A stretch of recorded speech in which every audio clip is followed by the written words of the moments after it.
At the winter open house, my parents turned my 7-year-old away at the door. She had to walk home alone in the freezing dark, carrying every little gift she'd wrapped herself, and spent the evening in an empty house.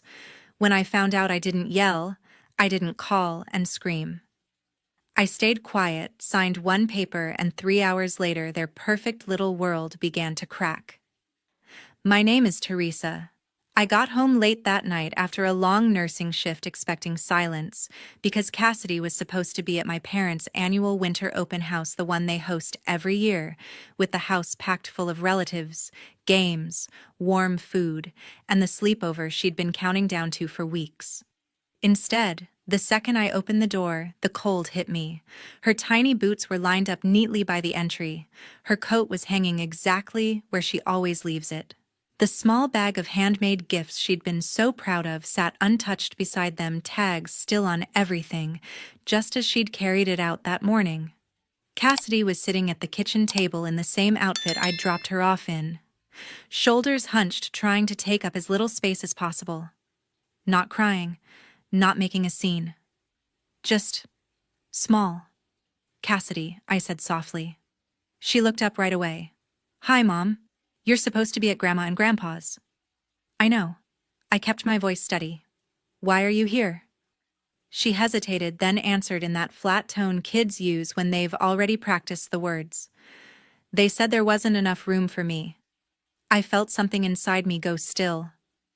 I sat down beside her, pulled her into my arms, and held her tight while the anger started building. But I didn't let it out. Not yet. If you've ever been shut out by the people who are supposed to love you unconditionally, drop it in the comments. Tell me I'm not alone. And subscribe, because this one gets darker before it gets better. I held her there for a long moment, feeling the small rise and fall of her breathing against my chest. She didn't pull away, just stayed pressed close, like she was afraid to let go. Finally, I eased back a little and brushed the hair from her face. "Sweetheart," I said softly, "can you tell me what happened?" "From the beginning." Cassidy nodded, but the words didn't come right away. She picked at the edge of her sleeve, eyes fixed on the table. At 7, she wasn't great at lining everything up in order, so I had to draw it out gently, one piece at a time. "You got to Grandma and Grandpa's okay?" I asked. "Yeah." I rang the bell and Grandma opened the door. Her voice was small, careful. She looked surprised at first, like maybe she forgot I was coming. I kept my expression steady. Then what she said, the house was really full already. Lots of people inside. She told me to wait on the porch for a minute because the grown-ups were talking. I felt a twist in my stomach, but I just nodded. "Okay. How long did you wait?" "Not super long." Then Zachary came over. She hesitated, her fingers tightening on the sleeve. He saw my bag of gifts and kicked it a little, not hard but enough that it moved. He laughed and said my winter outfit looked cheap, like it didn't match what everyone else was wearing inside. Zachary, my sister Robyn's son, a couple years older and always quick with a smirk. I pictured him standing there in the doorway, the light from the house spilling out behind him and no one correcting him. "Did anyone say anything to him?" I asked quietly. Cassidy shook her head. "Grandpa was nearby, but he just told everyone not to make a fuss." Then Grandma said again, "There weren't enough chairs, and it would be better if I came another time. Better if she came another time. Like my daughter was an afterthought they could reschedule. What about the gifts?" I pressed, keeping my tone even. "She said it wasn't convenient to take them right now. Told me to bring the bag home." Cassidy's lower lip trembled for the first time. I tried to hand her the one I made for her, but she just looked at it and said, "Maybe later." I swallowed hard, imagining her standing there on the porch in the cold, holding out something she'd poured her heart into, only to have it pushed back. "And your phone died." She nodded. I asked if I could use theirs to call you. Grandma shook her head and said it would just complicate things, that you were busy anyway. Busy. Right. Then Grandpa said I should walk home, that it wasn't far and the neighborhood was safe. Safe for an adult, maybe. Not for a 7-year-old carrying a bag in the dark with the wind picking up off the Oregon hills. "How was the walk?" I asked, my voice barely above a whisper. Cold, she said simply. I kept thinking someone would notice I was gone and come get me, but no one did. I didn't know the way perfectly at first because we always drive, so I had to stop a couple times to remember. My hands hurt from holding the bag. Each word landed like a weight on my chest. I could see it so clearly, her little figure hurrying along the sidewalk, streetlights flickering, every house lit up warm except the one she'd just left. The fear she must have felt, but too proud or too trained to cry out loud. When she finished, the kitchen felt quieter than before. I pulled her closer again, resting my chin on her head. You did absolutely nothing wrong, I told her firmly. You were kind. You showed up with gifts. You were polite. If anyone should feel bad, it's the people who sent a child out into the cold. She made a tiny sound, half relief, half doubt, like she wanted to believe me but wasn't sure yet. I stood up, still holding her hand. Come on. Let's get you warmed up. I made hot chocolate the way she liked, extra marshmallows floating on top, the steam rising in curls. We moved to the couch, wrapped in the same blanket, her head against my side. She sipped slowly at first, then faster as the warmth sank in. For a while we didn't talk. I just stroked her hair and let her be. The anger was there, burning low and steady, but I kept it locked down. She didn't need to see it tonight. She needed to feel safe. Gradually, her eyelids grew heavy. The mug slipped from her fingers to the coffee table and she leaned fully into me, breathing slowing. I watched the faint tear tracks on her cheeks dry her face, smoothing out in sleep. She looked so young, so fragile, and something inside me hardened into resolve. I sat there long after she dozed off, staring into the dark, planning what came next.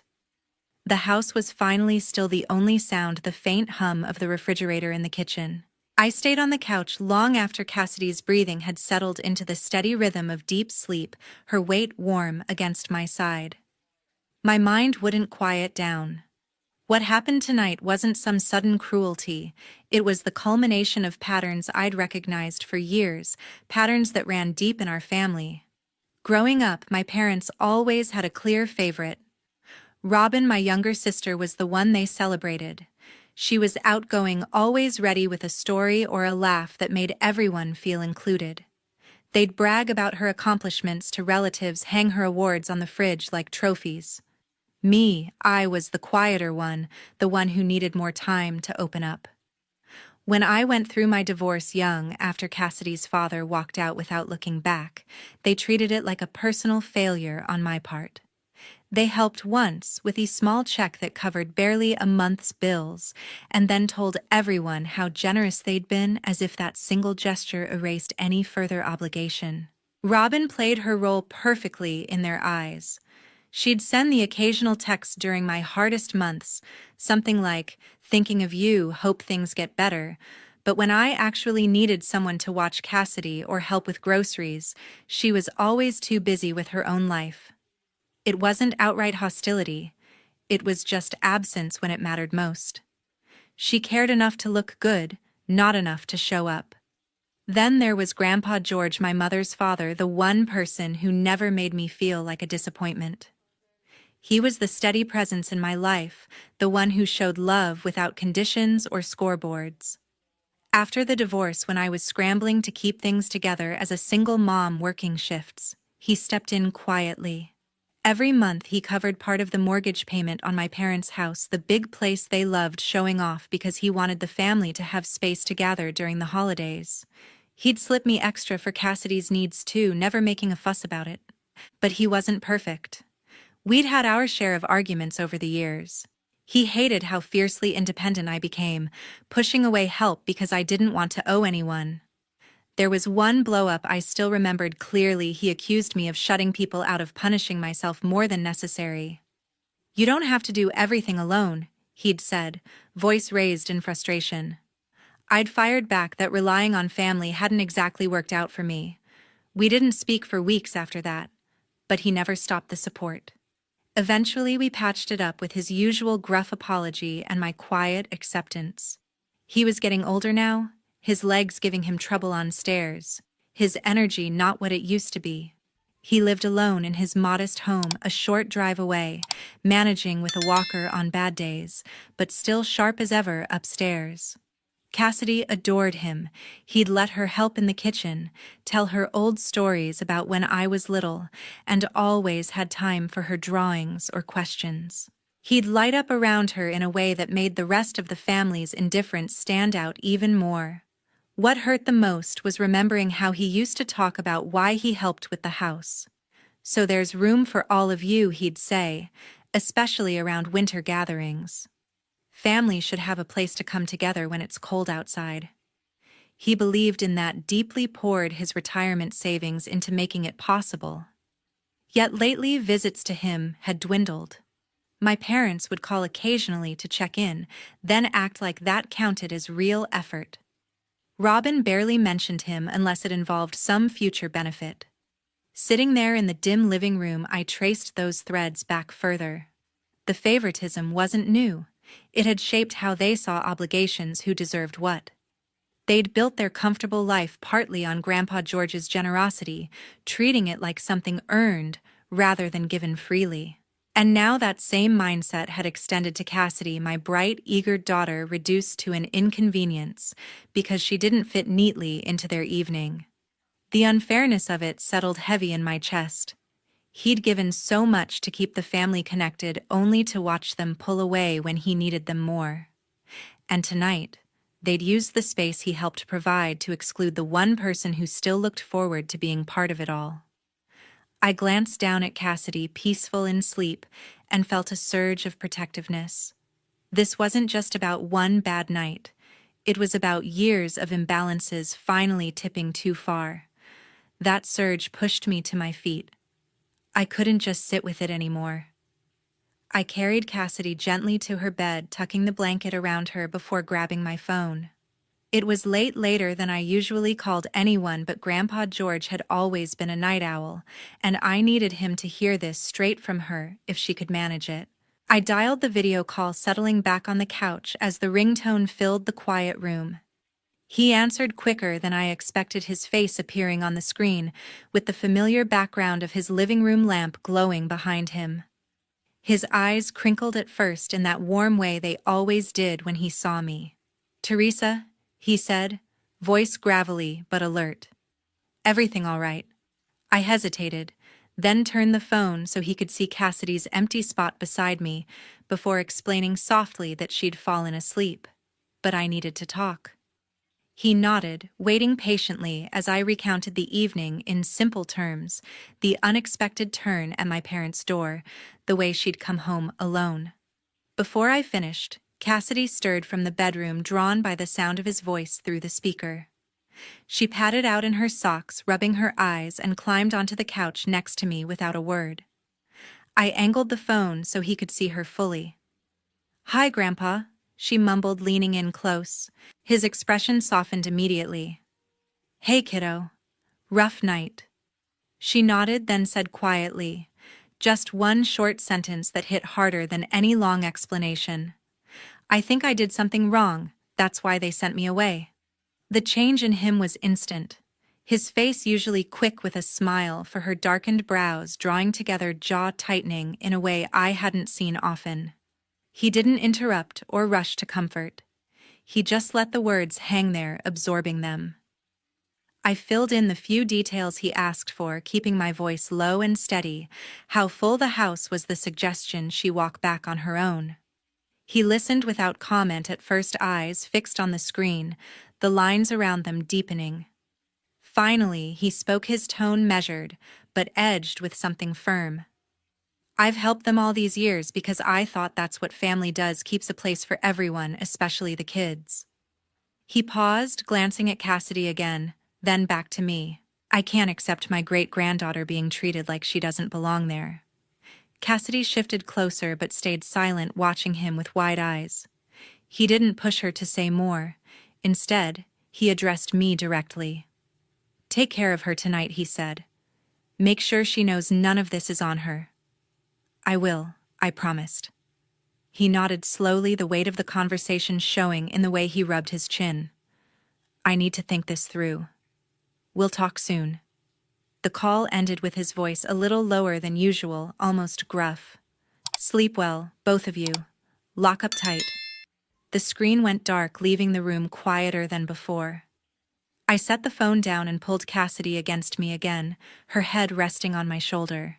She didn't ask questions. She just sighed and closed her eyes, trusting that things would feel better in the morning. I sat there holding her, replaying his words in my mind. There was no dramatic promise, no immediate threat, just that quiet resolve I knew so well from him. It was enough to ease some of the tightness in my chest, enough to let me breathe a little deeper. Cassidy's breathing evened out once more, and I carried her back to bed, lingering for a moment to watch her settle. Whatever came next, at least she had someone else in her corner who saw tonight for what it was. Back in the living room, I turned off the lights and stood by the window for a while, looking out at the empty street. The cold night air pressed against the glass, but inside things felt a fraction less heavy. Morning light filtered through the curtains, but my phone stayed silent. I'd tried reaching Grandpa George a few times already, each unanswered ring tightening the knot in my stomach a little more. He wasn't one to ignore calls, especially not after last night's conversation.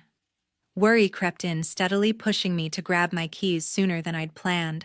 Cassidy was finishing breakfast when I told her we were heading out to check on him. She didn't ask many questions, just slipped on her shoes and buckled in beside me. The drive to his place felt longer than usual, my grip tight on the wheel as scenarios played out in my head. His modest house looked quiet when we pulled up, no lights on inside that I could see, no movement at the windows. I knocked first, then used my spare key when there was no answer. The rooms were tidy, his walker in its usual spot but empty. A neighbor watering plants across the street caught my eye as I stepped back outside. "Morning," I said, keeping my voice casual despite the rising unease. "Have you seen my grandfather today?" She set down the hose, frowning slightly. "Early, yeah. Your parents came by in their car and picked him up. Didn't look like he was thrilled about it," kept glancing back at the house. That was all I needed. I thanked her quickly, helped Cassidy into the car, and headed straight for my parents' place. The route was familiar. The same streets Cassidy had walked alone in the cold, but I pushed the thought aside to focus on what lay ahead.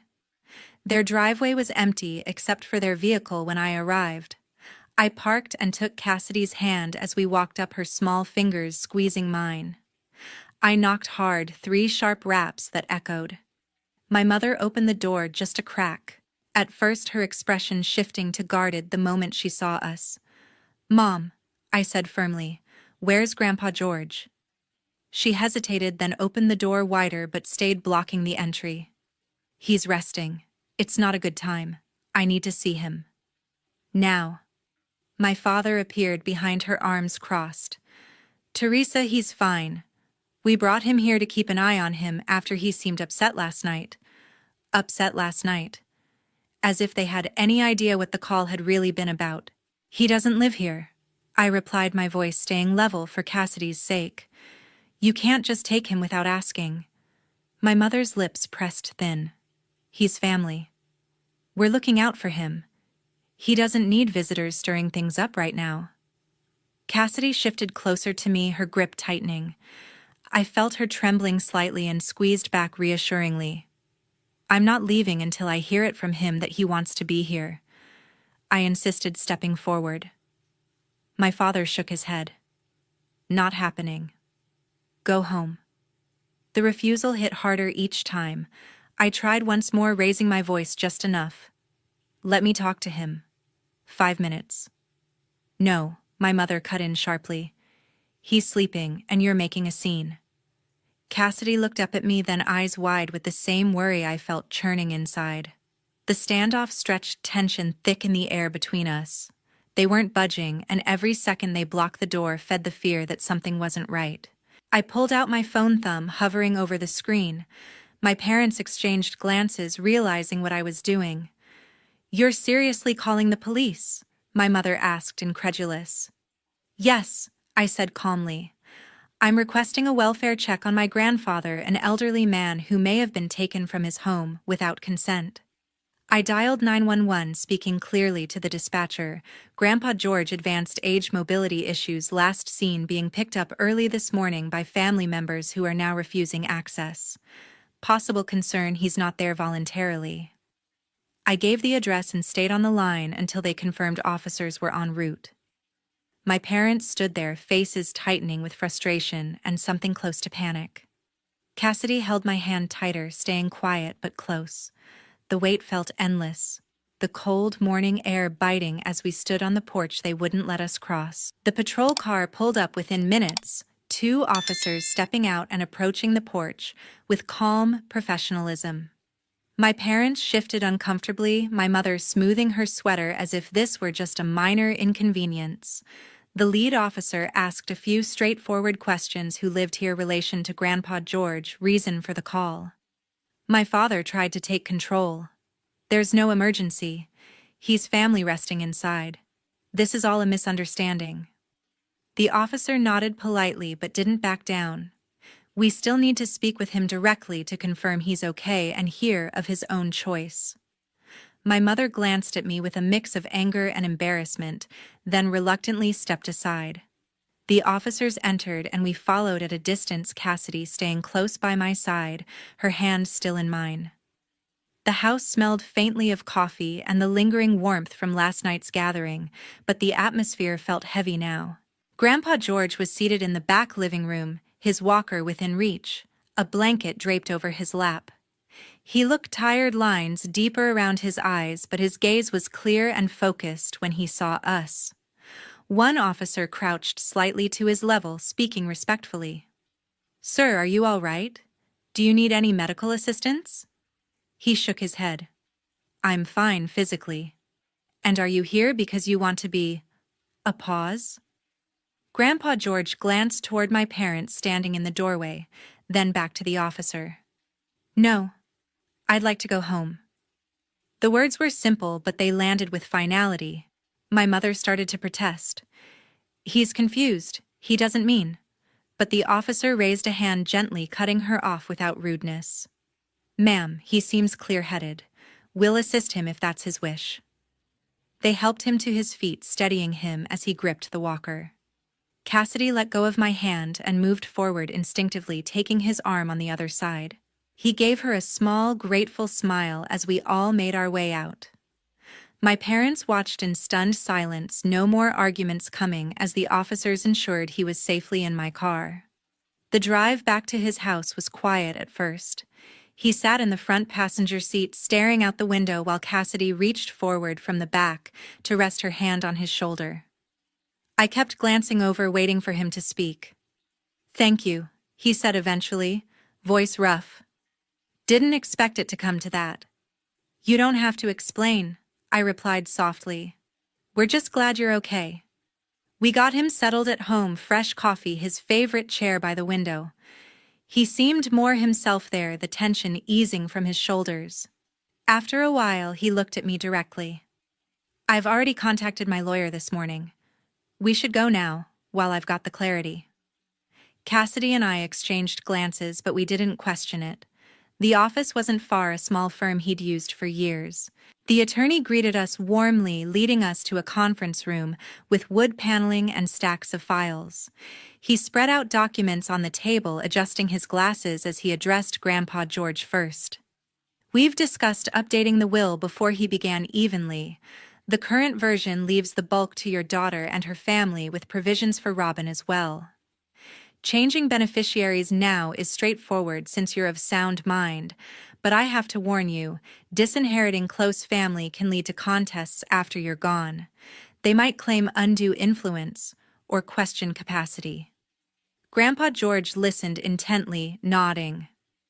"I understand the risks. I've thought about this longer than today." The lawyer turned a few pages, pointing out sections. "We can redirect everything: savings, investments, the remaining property interests to Teresa, and a trust for Cassidy's education and future. It's clean, revocable only by you while you're able. I sat quietly watching as he explained the safeguards medical affirmation of capacity if needed, witnesses present. Cassidy stayed right beside her great-grandfather, her small hand wrapped around his the entire time. She didn't say a word, just watched his face with that serious expression kids get when they sense something important. He asked a couple clarifying questions about timelines about protecting Cassidy long-term. The attorney answered thoroughly, no rush, making sure everything was understood. When it came time, Grandpa George took the pen without hesitation, signing where indicated, initialing pages with steady strokes. The lawyer notarized, witnesses from the office signed, and it was done. He slid copies across the table, the weight of the moment settling in the room. Grandpa George leaned back, exhaling slowly. Cassidy squeezed his hand tighter, her eyes fixed on him, silent but present in a way that said more than words could. My phone started buzzing more than usual in the days that followed. The first real outburst came from Robyn. I was folding laundry when her name lit up the screen.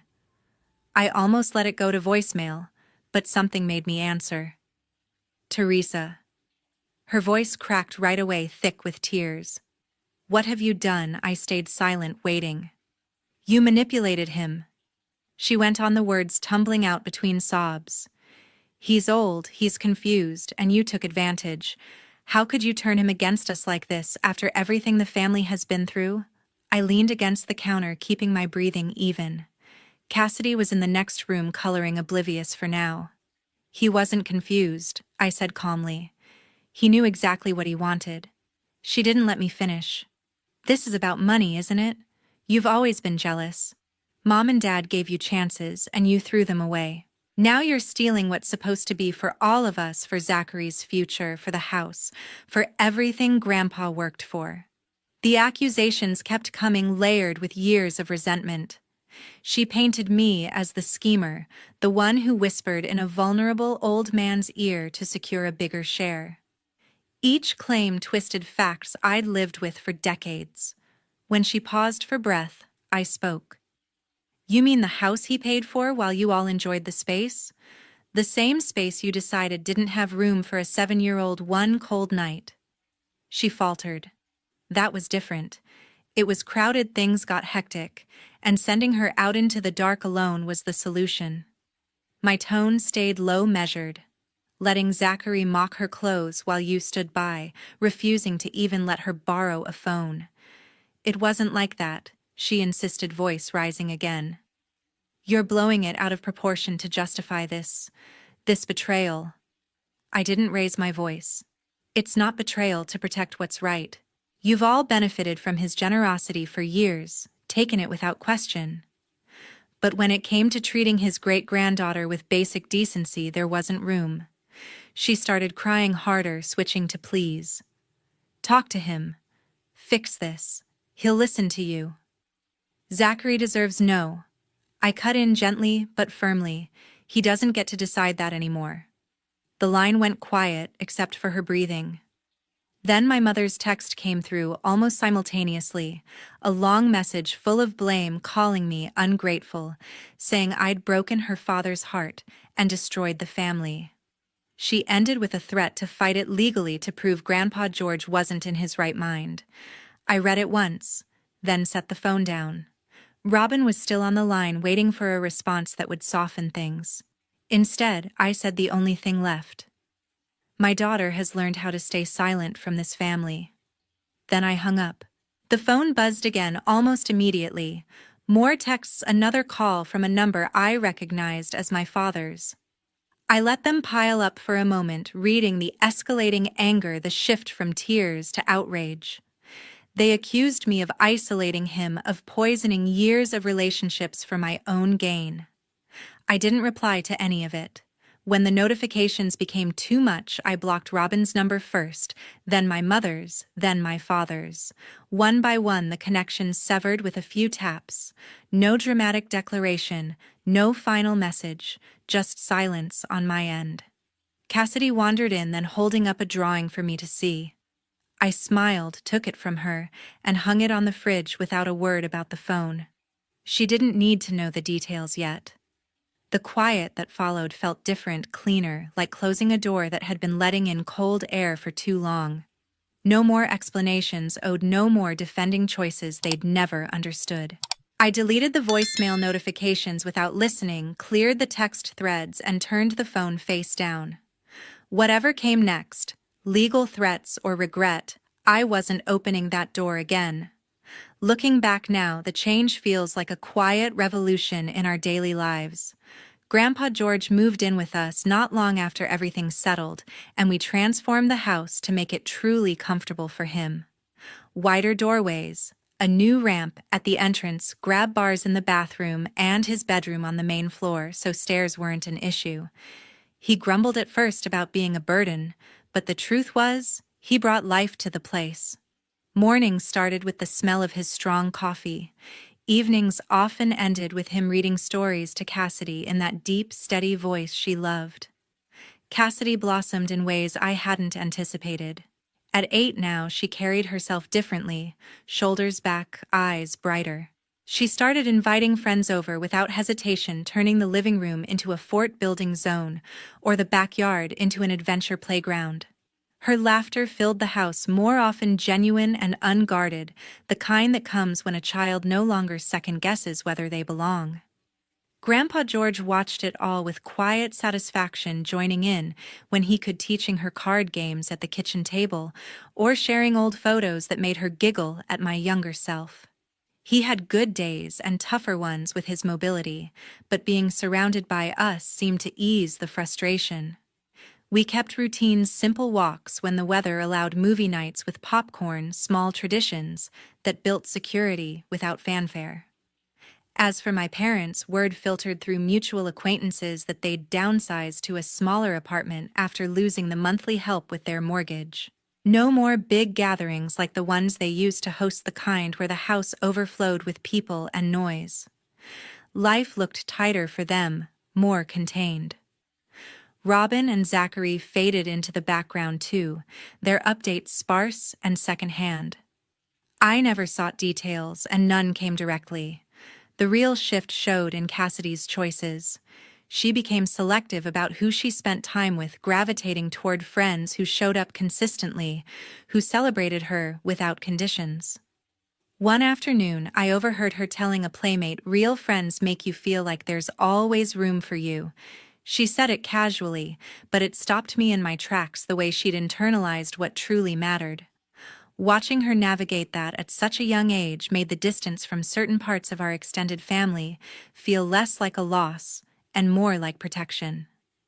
Grandpa George noticed too. He'd pull her close sometimes and say, "You've got a good heart, kiddo. Guard it well." Our home became a sanctuary of uncomplicated affection. No scorekeeping, no favoritism, just presence. Cassidy thrived in it, her confidence growing roots that I hoped would hold strong through whatever came next. In the end, that's the truth. This whole experience carved into me. Family isn't defined by blood alone. It's built in the everyday choices, the people who make space for you without hesitation, who show up when it's inconvenient, who love without keeping tally. Sometimes creating that safe circle means drawing firm lines, even with those who share your history. It's painful, but it's necessary. Cassidy taught me that as much as I tried to teach her. Seeing her choose kindness, surround herself with those who lift her up, it's proof that breaking away from what hurts can lead to something stronger. If you're facing something similar, know that protecting your peace and your child's is worth it. True family is where you're valued, not tolerated.